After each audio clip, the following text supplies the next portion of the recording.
Аймак, айыл чарба, билим берүү, ишкерлик, инновациялык долбоорлор, өлкөнүн жана инсандын өнүгүүсү, жамааттык медианын эл собол программасында. Ар шаршемби 13:00 жана жума 12:00. Бизге Facebook, YouTube'дагы жамааттык медиа баракчалары аркылуу кошулуңуз. Ошондой эле аймактардагы жамааттык медиа радиолорунан угуңуз.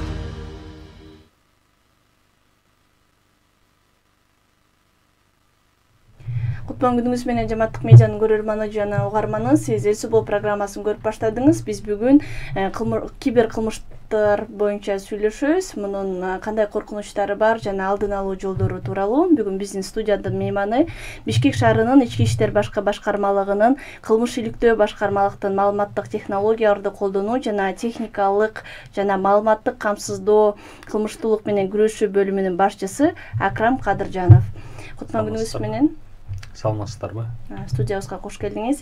Эң алгач эле Кыргызстанда эң көп тараган кибер кылмыштуулуктар кайсылар? Анан бул сандар жылдан жылга кандай болуп өзгөрүп атканын айтып берсеңиз. Азыркы учурда өзүңөр билгендей дүйнө жүзүн боюнча, Кыргызстан боюнча IT технологиялар өнүгүп жатат. Ошондуктан кибер кылмыштар дагы күндөн күнгө көбөйүп жатат да. Айта кетсек, силер билгендей фишинг деген элдин баарына эле белгилүү эле болуш керек. WhatsApp аркылуу, WhatsApp, Instagram, Telegram, Facebook, WeChat аркылуу келиши мүмкүн. Ссылка же болбосо сүрөт, же болбосо видео файл аркылуу жиберилет. В основном бейтааныш адамдардан жиберилет. Ошол ссылка аркылуу өткөндө жеке маалыматтарды бергенге уруксат бересиңер да. Ошол мисал айта кетейин, бул бир где-то 3-4 күн мурун эже келип бизге кайрылды. Арызын каттап, тергөө тапшырмасын алып, IP адресин тактап, аныктап адамдарды кармап келгенбиз. Бул кармап келген учурда кандай маалыматты берген, Telegram аркылуу ар кандай жарнамалар анан каналдар бар, жана Darknet деп билгендей ошол жерден сатып алышат да, бул ссылкалардычы. Ссылка деген бул вирус. Вирусту бейтааныш адамдар жиберишет жарандарга. Көп кездешкен моменттер бул содагерлерге жибериши мүмкүн, анткени деген алар көптөн в основном бейтааныш адамдар менен видео аркылуу сүйлөшүшөт. Айтыш мүмкүн, мен деген предоплатаны жибердим, могу чек аркылуу кирсеңиз, что-то сизге түшпөйт атат депчи. Айтылган учурда басканда биякта в основном англисче чыгат. Англисче чыкканда номер, карта жазылат, артында CV код жазылат. CV кодду жазылып туруп, разрешение бергенде доступ берип коет шылымдарга. Ошол негизинен акчаларını экинчи, үчүнчү счетторго которуп кеткен учурлар болот. Бул ушул факт боюнча бир топ кармалып, азыркы учурда тергөө амалдары жүрүп жатат. Кармалган адамдар убактылуу жайга камалган. Бул фишинг. Дагы криптоинвестиция деп сиздер билгендей Instagram, Facebook жана башка жарнамаларга чыгып турат. Акчаңарды 2 эсе, 3 эсе көбөйтүп беребиз деп. Кирген учурда 3000 сом салып көрүшөт. Иштейби же иштебейби депчи. 3000 сом салып көргөндө 5000 сом, 10000 сомго чейин келип түшөт. Бул иштейт турбайбы деп анан барып кредит алып, жана башка буюмдарын, автоунааларын сатып, вложение кылып салган учурда акчаларын кайтара албаган учурлар дагы бар. Бул боюнча кейс бар.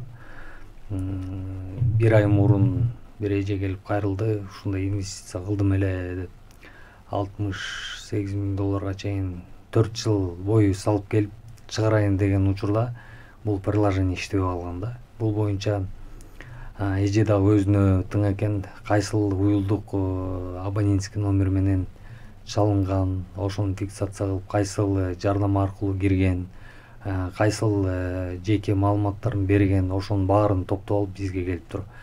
Ошонун негизинен биз шектүү адамдарга чыгып симбокс жабдуу аныкталып алынган, бир адам камалып, азыркы учурда калган адамдар, шектүү адамдар аныкталып жатат. Ушул криптовалюта боюнча бул жака жарнаманы бир белгилүү адамдардын атын колдонуп жарнамалаган учурлар да кеңири тараган. Бул мындай, мисалы ошо белгилүү адамдар биз дагы ушул жака салганбыз, силер дагы салгыла деген жарнамаларды бергендиктен да көбүрөөк адамдар катышып кетти деген. Бул демек ушундай адамдарды дагы алар курал катары колдонуп, сиз айткан IT технологиялардын мүмкүнчүлүктөрүн пайдаланып жарнама жасалма жол менен жасашкан да? Туура айтып кеттиңиз. Бул жерде Телеграмда заработок KG деген бар. Заработок KG'де биздин жаш балдар жана жаш жетелек балдар дагы кыздар банковский картасын привязка кылып, Bybit, Binance деген платформа бар криптовалютада. Өзүнө кошелек ачып туруп, шылымдарга сатып жиберген учурлар бар. Анан бул электрондук кошелекторду, банковский карталарды как транзитный счет катары колдонуп кетишет да. Ошонун негизинен цифровой след деген бул калып кетет. 5 жыл өтөбү, 6 жыл өтөбү бир кейс айта кетейин, пример катары. 1,5 жыл мурун бизге келип кайрылды эле. Азыркы күнгө чейин көп жумуштар жүрүп, кайсыл счеттон кайсыл жерге которулган, банковский картадан криптовалюта болуп алмашылып чет өлкөгө чыгып кеткен да учурлар болгон. Ушул кейс боюнчачы. Анан биз запрос жиберип, международный поручение жиберилет. Анан башка өлкөлөрдөн дагы ответ келип түшөт, ушул IP адрес менен, ушул уюлдук телефондор менен кирген деп. Анан ушул кейс боюнча бир топ кармалган, 2 адамдан турат. Жана башка чет өлкө жарандар дагы бар. Ошон бул неге айтып атам, анткени деген цифровой след калып кетет. Мына 1,5 жыл өткөндөн кийин бул кылмыштын бети ачылып, азыркы учурда ошол тергөө амалдары жүрүп жатат. Ушул кейс боюнча сурагым келип атат да, сиз айткан ошол жана транзиттик счет кылып өздөрүнүн карталарын же счетторун аларга берип аткан кыргызстандыктар, жаштар, сиз айткан, булар дагы бир кылмышка катыштыгы бар болуп, анан кайсы бир деңгээлде жоопкерчилик алышабы? Жоопкерчилик алышат, анткени деген бул жерден ортодо дос балдарына сатып койгон учурлар бар. Ар бир которулган акчадан процент алып жүргөн дагы адамдар дагы бар. Булар как пособничество в преступлении катары жоопкерчиликке тартылып өзүнүн жазасын алышат. Ошондуктан ата-энелерге кайрылып кетет элек, сабаттуулугу жаш балдарды ата-энелерибиздин, кыздарыбыздын жогорулатыш керек. Кайсыл счеттон кандай которулуш керек, акча кайсы жерден келип түшүп атат, кайсы жерге кетип атат. Эгерде балдарыбыз келип ушундай банковский картамды жоготуп алдым десе, көп көңүл бурбай койгон дагы ата-энелер дагы бар. Анткени деген жоготуп алган учурда банкка барып кайрылып, ушул балабыз жоготуп алыптыр, пароль, логиндерин бүт алмаштырып коюш керек да. Анан выпискасын ар бир клиент, ар бир жаран алса болот. Кайсыл жерден акча келип түштү, кайсыл жерге акча келип чыгып кетти депчи. Анан жаш балдарга ата-энелерден коркуп айтпай коюшу да мүмкүн да. Ошондуктан жаш кезинен баштап, школдон баштап цифровой грамотность балдарыбызды үйрөтүш керек. Негизи анан Бишкек шаарынын ички иштер башкарманын ички иштер министрлиги тарабынан ар бир школго барып, лекция окуп, группа түзүп, жаңы түрлүү кылмыштын, кибер кылмыштын жаңы түрлөрү чыккан сайын жеткирип турабыз да. Бул боюнча жумуш алып барылып жатат.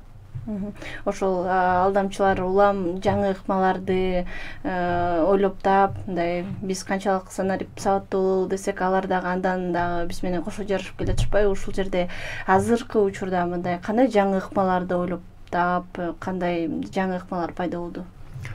Эки түрүн айта кетейин, сиз туура айта кеттиңиз. WhatsApp сиз билгендей WhatsApp'та жаңы тиркеме чыккан. Бул жерде трансляция, демонстрация экраны деген. Видео аркылуу чалган учурда сол тарапта 3 точка бар, ошону басканда демонстрация деп жазылат да. Демонстрацияны басканда трансляция экраны деп чыгат. Трансляцияны басканда сиз уюлдук телефонго экраныңызга доступ бересиз. Ошол учурда банковский картаңызга байланган абонентский номерге одноразовый код келип түшөт. Ошол одноразовый кодду алып туруп сиздин капчыгыңызга кирип акчаларды башка жака которуп кеткен учурлар бар.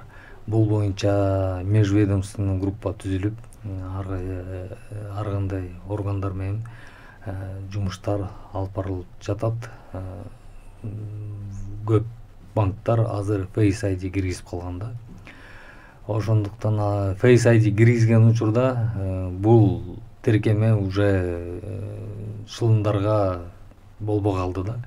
Анан алар видео аркылуу чалып бетини алган учурлар дагы болгон да. Face ID-ни киргизгенге.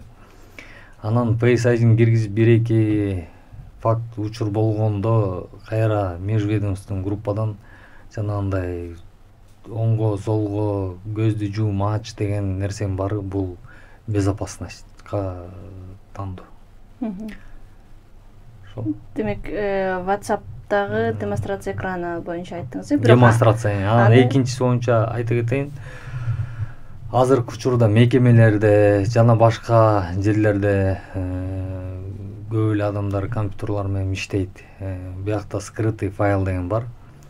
Скрытый файлды настройкасына кирип, открыть скрытый файлы деп басып, ичинде кандай скрытый файлдар бар, кандай приложениялар установка болгон, ошонун баарын карап туруш керек. Бир кейс айта кетейин.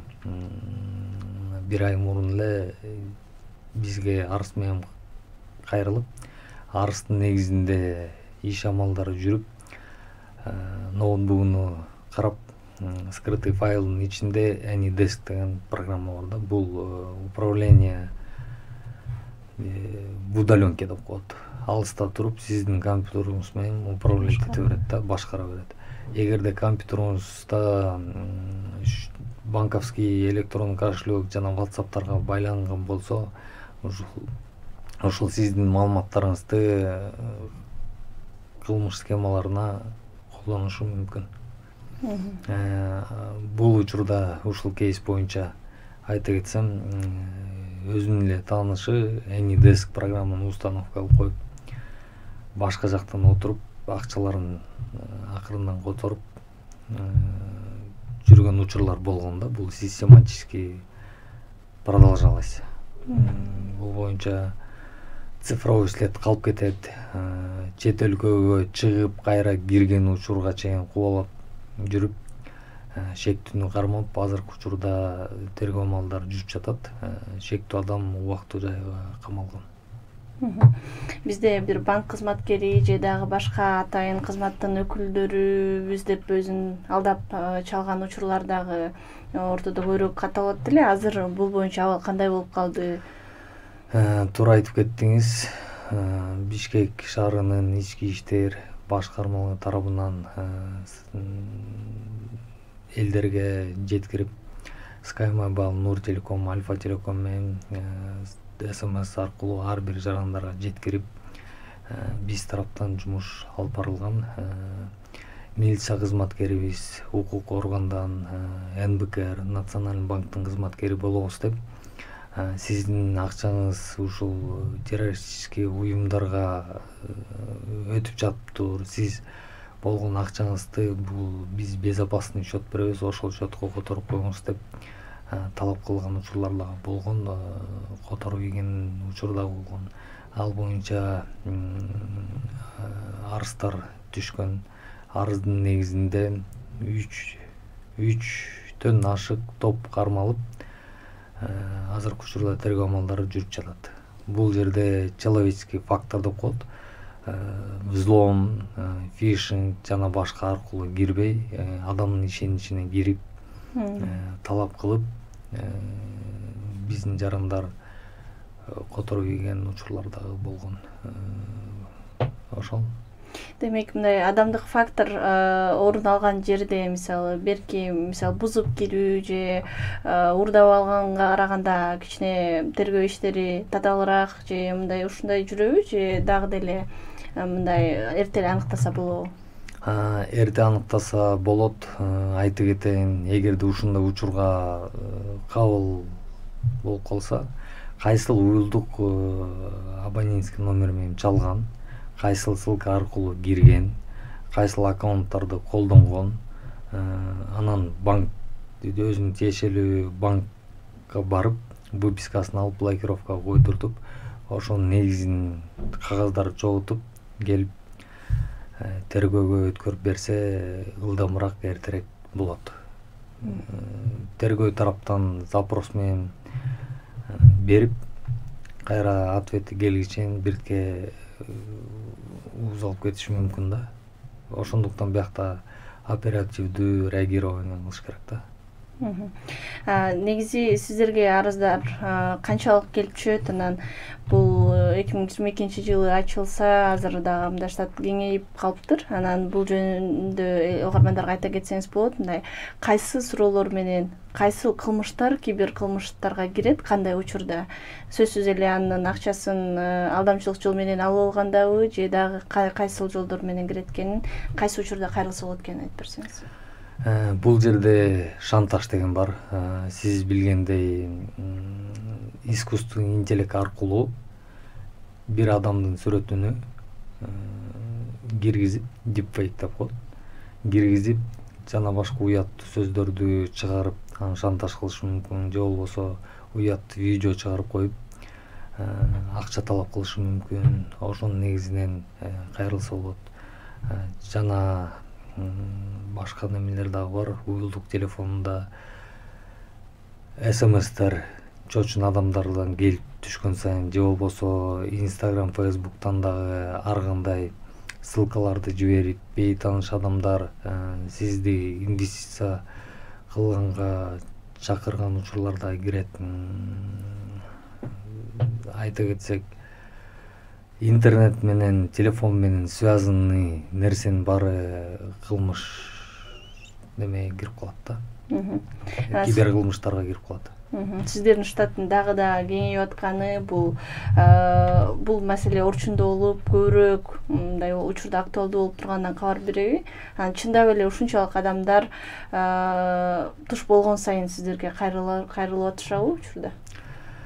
Бул жерден бизге электронный каттар да келет.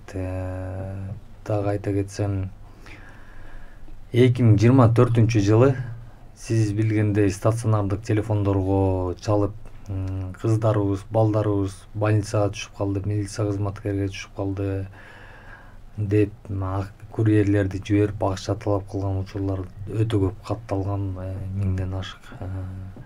Бул иш боюнча топ түзүлүп, милиция кызматкерлери тарабынан бир топ кармалган. 4 адамдан турат. Андан тышкары чет элдик адамдар да кармалып, бир 30 миллиондон ашык ущербти возмещать этип беришкен да кылмышкерлер. Анан тергөө тарабынан международный поручение жиберилген. Ал жерден дагы башка өлкөлөрдөн дагы булардын эмелери, подельниктери кармалып, биз менен информация бөлүшүп, азыркы учурда тергөө амалдары жүрүп жатат. Элдер канчалык мындай сиздерге кайрылып жатышат? Элдер былтыркыга караганда бир аз азайды. Бул сезонный деп айтып койсок болот. Азыркы учурда күн ысып жатат, көлдүн сезону башталды, туристтер келет, жана башка жарандар, коттедж, гостиница, мейманканаларды бронировать этип коелу деп акчаларды предоплата кылып койгон учурлар дагы бар. Бул жерден айта кетсем, жана лалафу аркылуу чалып ушул мейманкананы бронировать этип коюп, акчаңарды алдын ала жибергиле дейт. Жиберген учурда аккаунтту менять этип туруп жок болуп кеткен учурлар дагы болот. Ошондуктан ушул текшерилген сайт аркылуу бронировать этип же болбосо тааныштарыңар болсо ошол жерге жиберип, барып көрүп, сүйлөшүп, бронировать этип коюш керек да. Анан киргенде билинет сразу. Эгерде аккаунт менее активный болсо, жарнамалары бүт бири-бирине окшош болуп, прямой чалып кыргызча сүйлөсө алышпайт да, булар только жазышат. Анан видео вызов кылышыңар керек. Видео вызов аркылуу кылганда телефонду сбрасывать этип коюп койсо, булар шектүү адамдар ушундай нерселер менен кайрылсаңар, биз текшерип өз жумушубузду алып барабыз. Демек, кибер кылмыштуулук дагы бул мезгилге жараша эмне актуалдуу болуп жатса, ошондо көбүрөөк кездешкен. Дагы айта кетем, мына сентябрь айларында Борборубузга региондордон окуучулар келет, кыздар келет, жаш балдар келет. Анан бир аз акча таап алайын деп ушул интернет аркылуу кирип, өзүнө тиешелүү банковский карталарны үчүнчү адамдарга сатып, же болбосо аренда берген учурлар да көп кездешет. Ошондуктан банковский карталарды алып аткан учурда бул жерде кантип колдонуштуу картаны жазылып турат да. Үчүнчү адамдарга бербеңиздер, пароль логиндерди бербеңиздер, жана башка нерселердин баары ошол жерде жазылуу. Өзүбүздүн банковский картаны бейтааныш адамга берип койсок, кандай колдонот, ким акча салат, акча мындай тазабы, таза эмеспи билбей калышы мүмкүн да. Ошондуктан бул да сезонный болуп бара жатат. Биз тараптан алдын ала профилактика кылып элдерге жеткиребиз. Блогерлер, журналисттер аркылуу адамдарга жеткирип, азыркы учурда бир WhatsApp группа түзүлгөн. Жаңы ыкмалар чыкса, биз алдын ала жиберип турабыз. Элдер менен бөлүшүп коюңуздар деп. Бизге көп адамдар кайрылат. Бизге ушундай шектүү номер менен чалып, ушундай сунуштап жатышат. Бирок жабыркаган эмес, акча которгон эмес. Анткени деген ар бир фиксация, ар бир абонентский номер же болбосо аккаунт болобу же жана башка нерселер болобу, алдын ала элдерге жеткирип турушубуз керек да. Кылмыш келгенде эмес, кылмыш келгенге чейин изилдеп, сабаттуулугун, элдин сабаттуулугун көтөрсөк, бул жерден кылмыш кескин азаят. Жана жаш студенттер боюнча айтып кеттиңиз, анан ушундай эле мындай өспүрүм же жаш балдарда мындай кибер коопсуздук боюнча кандай коркунучтар бар? Мисалы, аларда азыр банк карталары жок, бирок уюлдук телефон бар. Жогоруда айта кеткендей эле, бул жерден аккаунт ачып берип койгон учурлар дагы бар, жаш балдарыбыз. Instagram, Facebook, Лалафодон ачып, бейтааныш адамдарга берип койгон учурлар дагы бар. Бул жерден шылуундар аккаунтун колдонуп, туура эмес жолго бурган учурлар дагы бар. Анан жаш балдар дагы IT чөйрөсүндө окуп аткан балдарга дагы кайрылып кетет элем. Бул өзүнүн знаниясын, илимини, билимини туура жолго колдонуш керек. Башында бирке акча кызыгып кирип кетпеш керек жаман жолго. Анткени деген сиз билгендей, азыр Телеграмда закладка жана башка нерселердин баары бар. Ушул компьютер менен иштеп аткан жаш өспүрүмдөр, окуп жаткан жаш өспүрүмдөргө кайрылып кетебиз. Азырдан баштап окуп, жакшы жерге өзүнүн билимин, илимини буруп, мекенибизге, элибизге кызмат кылса, баары жакшы болот. Жана ошол кибер кылмыштын курмандыгы болуп калса же сиз айткандай мындай шек санап калса, сиздерге билдирген бул андан ары кылмыштуулукту жайылтпай алдын алганга жардам берет деп айтпадыңызбы? Кантип кайрылып алышат экенин айтып койсоңуз жарандарга.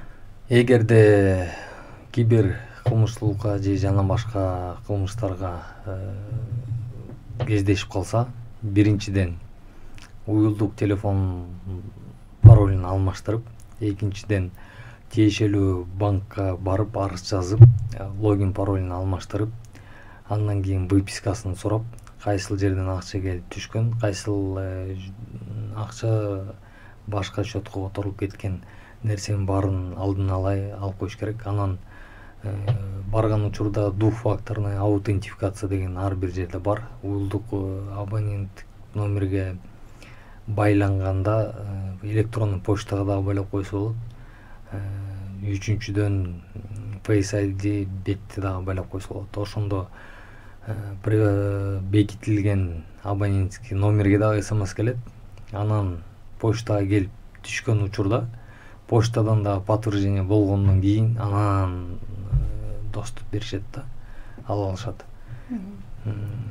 Сиздерге мындай кылмыштуулук жөнүндө кабарлайын деп кайрылгандар кандай жолдор менен кайрылат? Анан бизге келип кайрылат. Кайрылганда жанагы жогоруда айтып кеткен болгон информацияны топтоп алуу, скриншот кылып тергөөгө өткөрүп берүү.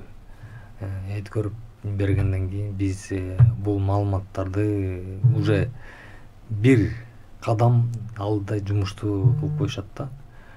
Уже алдын ала кайсы счетко, кайсыл немеге кеткенин уже тергөө тарабынан счетторду блокировка алып, акча сактап калган учурлар дагы бар да.